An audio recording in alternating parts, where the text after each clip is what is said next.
Les points de satisfaction, c'est quoi? C'est quand, déjà, premièrement, il y a de l'argent. Pour pouvoir subvenir aux besoins, parce que ça c'est un truc qui est factuel. Moi j'ai tendance à dire dans le dur, c'est là où il faut que chacun on soit mentalement, parce que ça on va revenir affectivement, mentalement. Est-ce que la maturité, parce que la sécurité que les femmes elles convoitent crée aussi une forme d'immaturité sur plein de domaines.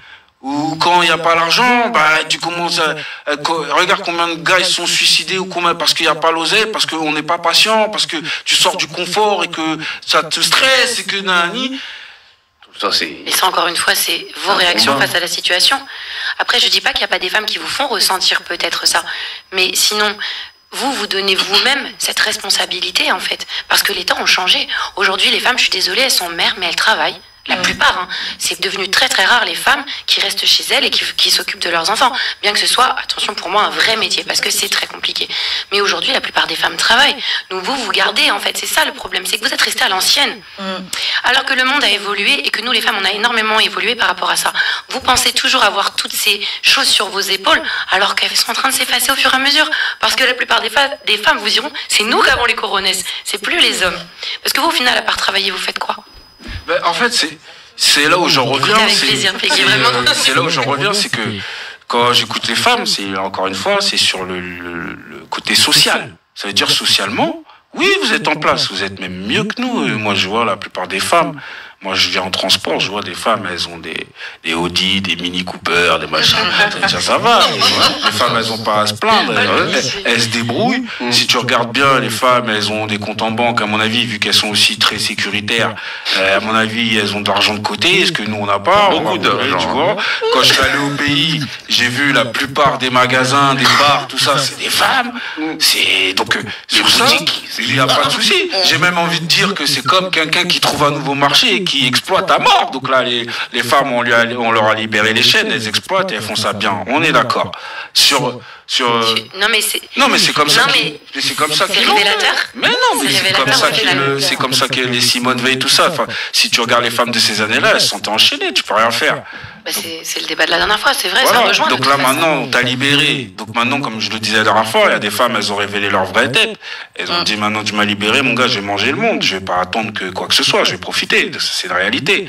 Mais maintenant, à travers ça, comme je le dis, il y a cette maturité qui a évolué par rapport à leurs besoins et à subvenir à leurs besoins personnels.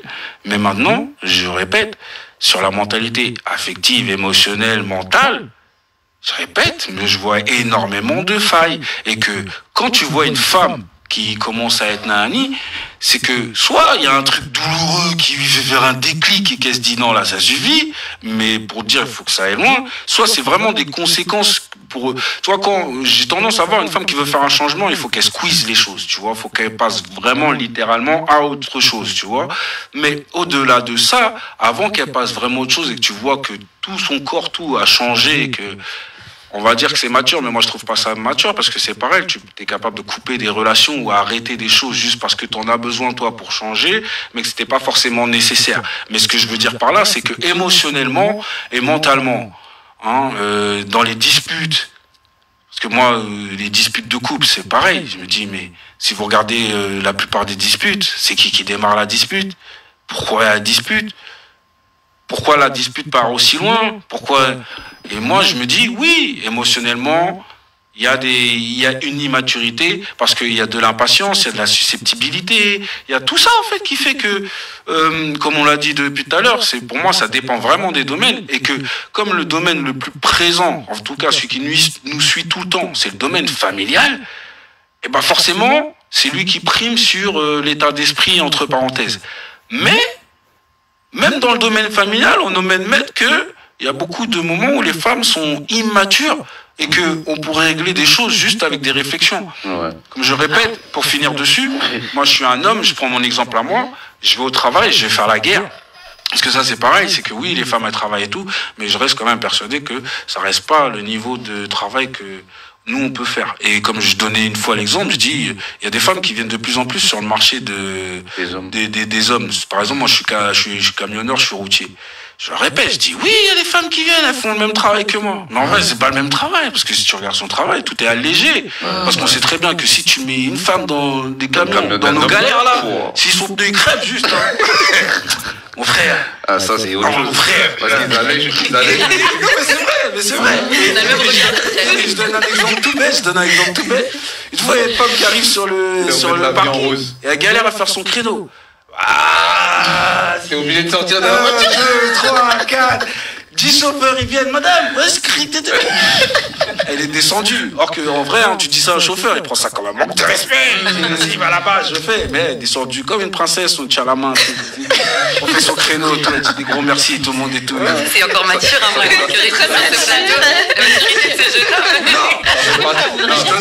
ça fait partie de la maturité. On est immature. Non, ce que je veux dire par là, c'est que par moment, il faut quand même remettre les choses à leur place. En fait, c'est que faut vraiment comprendre, on n'est pas du tout sur les mêmes terrains. Ouais. Et qu'en fonction de chacun, moi, quand je vais arriver sur un nouveau terrain, forcément, je suis moins mature. C'est pas mon terrain. Mais des fois, je vois sur mon terrain, c'est comme quand les femmes au football qui se payent, elles sont pas payées. Mes frères!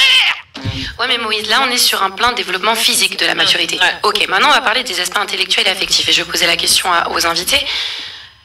Est-ce que vous pensez que les femmes se remettent beaucoup plus en question et vont donc aller chercher un petit peu plus loin dans la réflexion, le pourquoi du comment, que les hommes?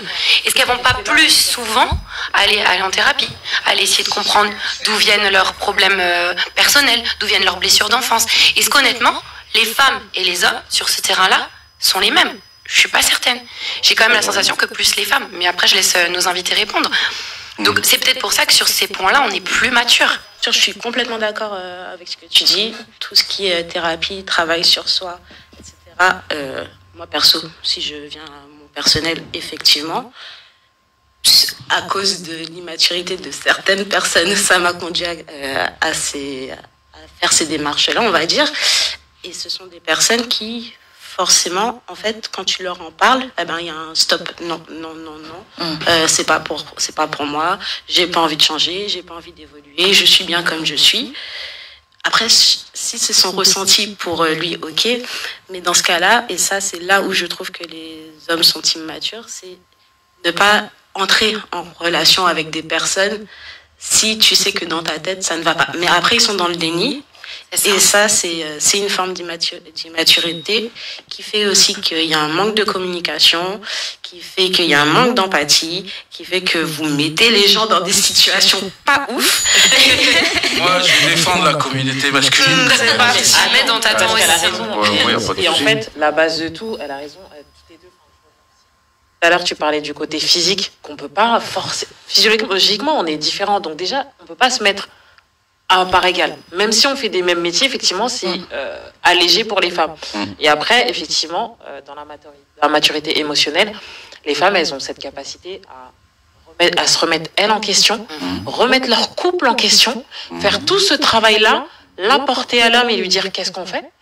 L'homme, il va dire pourquoi tu cherches les problèmes. Exactement. Et tout à l'heure, tu vois, tu parlais d'explication, de situation où tu peux avoir vécu ça dans ton couple. Et moi, je l'ai vécu aussi. Et des fois, nous, les femmes, avant qu'on te dise il y a un problème, vous allez dire elle fait la gueule, elle boude, elle machin. Non, c'est qu'en fait, on est en réflexion pour se dire comment est-ce que je peux trouver une solution au problème. Sauf qu'en fait, on est deux. Donc, quand nous, on a trouvé une solution qui est parfois radicale, on vous l'expose avant même de prendre la décision et de se dire, d'ailleurs, tu parlais de ouais, on coupe les ponts, on a besoin de faire ci. Non, mais en fait, tout ça, c'est la résultante de beaucoup de choses dans laquelle vous avez été, vous, associés en tant que gars, mais sur lesquels vous vous en foutez, en vrai. Parce que, comme tu as dit, les mecs, ils veulent la paix. Mais parler, c'est pas forcément signe de guerre, en fait. C'est plutôt mettre les choses à plat. Le problème, c'est que, justement, c'est là que tu mets le doigt sur le truc. Tu vois, il me dit la même chose. C'est vas-y, c'est bon. Ouais, vas-y, t'inquiète, j'ai compris. Mais à chaque fois, tu me le dis. Ouais, mais en fait, un jour, il n'y aura plus d'à chaque fois. Les femmes, on a un temps limite de parole. On parle. Mais le nôtre, il est limité que le vôtre, vous savez ça. C'est que vous avez rien à dire, on fait tout. En fait, c'est quoi? C'est que faut aussi comprendre comment ça fonctionne. C'est que, comme je te dis, ouais, vous avez tendance à penser que nous, on va pas dire, mais pourquoi on va pas dire? Parce qu'en fait, la différence entre vous et nous, c'est que nous, ce qu'on va dire, généralement, est-ce que vous êtes prête à l'encaisser? C'est ça qu'il faut aussi noter. C'est que dans les discussions, vous êtes plus prête à dire ce que vous ressentez, parce que nous, on est conditionnés pour accepter que la femme, elle a un nid. Mais est-ce que c'est votre cas? Je prends un exemple tout bête. Maintenant, je suis là, elle m'a dit, vas-y, t'es relou, tu passes jamais la serpillère, vas-y, ok, vas-y, fatigue, vas-y, je vais pas parler.